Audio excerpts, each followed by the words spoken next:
Hi అండి, నమస్తే. Welcome to my channel Ratna home made pickles వడియాలు కారపొడులు అండి. ఈరోజు నేను అరికెలతోటి నిన్న ఇడ్లీ చేశాను కదండి, అదే పిండితోటి ఈరోజు దోశ వేస్తున్నానండి. వాటర్ కూడా కలపలేదండి, ఆ పిండేను.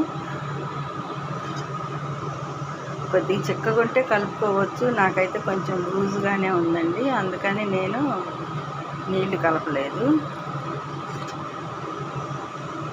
దోశ వేసుకుందామండి.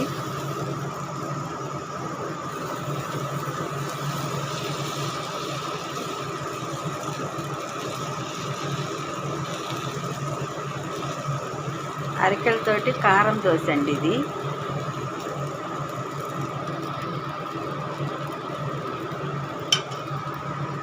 దాని మీద పప్పుల పొడి చల్లుతున్నాను.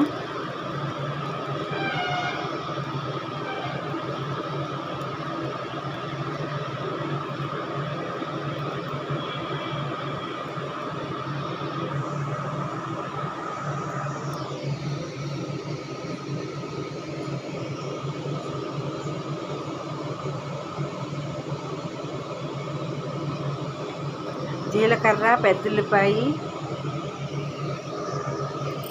ఉప్పు, చిన్నుల్లిపాయి, కారం అండి.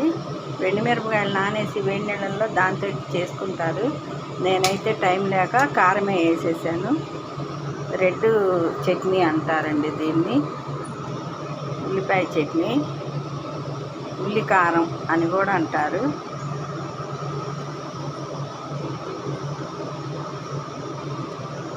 ఇట్లా కారం రాసేసి సన్నగా కట్ చేసుకున్న ఉల్లిపాయలు వేసానండి. ఉల్లిపాయలు వేసేసి నెయ్యి వేసుకోవచ్చండి, ఆయిల్ అయినా వేసుకోవచ్చు. నెయ్యి వేసుకున్న టేస్ట్గానే ఉంటుంది. ఈరోజు నేనైతే సన్ఫ్లవర్ ఆయిల్ వేస్తున్నానండి.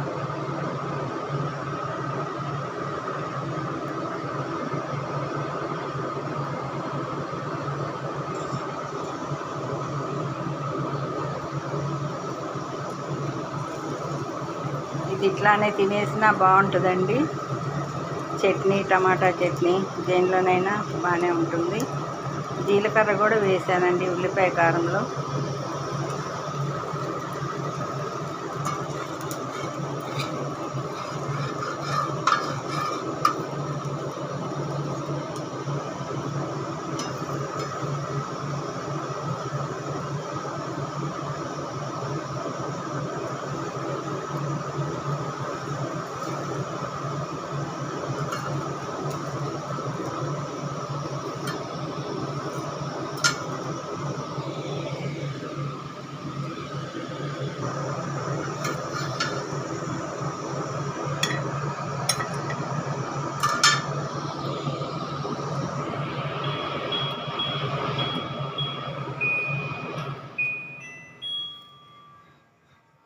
ఇంక సర్వ్ చేసుకోవటమేనండి. చాలా టేస్ట్గా ఉంటుంది కారం దోశ, అరికెలతోటి అరికెల కారం దోశ.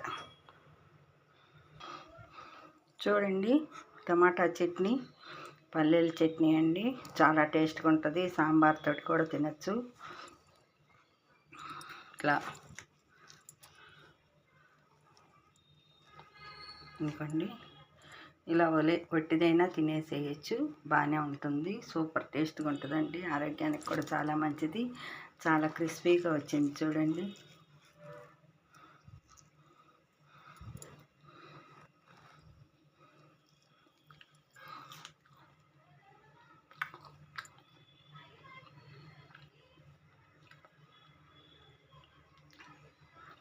ఓకే ఫ్రెండ్స్, మీరు కూడా ట్రై చేయండి. ఆరోగ్యానికి కూడా చాలా మంచిది. మిల్లెట్స్ తోటి రకరకాల వంటలు చేసుకొని తినండి. ఆరోగ్యంగా ఉండాలని కోరుకుంటున్నాను అందరినీ. దోశ చాలా టేస్ట్గా ఉంది. మీరు కూడా ట్రై చేసి కామెంట్ చాట్లో కామెంట్ పెట్టండి. ఓకే ఫ్రెండ్స్, ఈ వీడియో కనుక మీకు నచ్చినట్టయితే లైక్ చేయండి, షేర్ చేయండి, సబ్స్క్రైబ్ చేయండి friends. Okay, bye, thank you.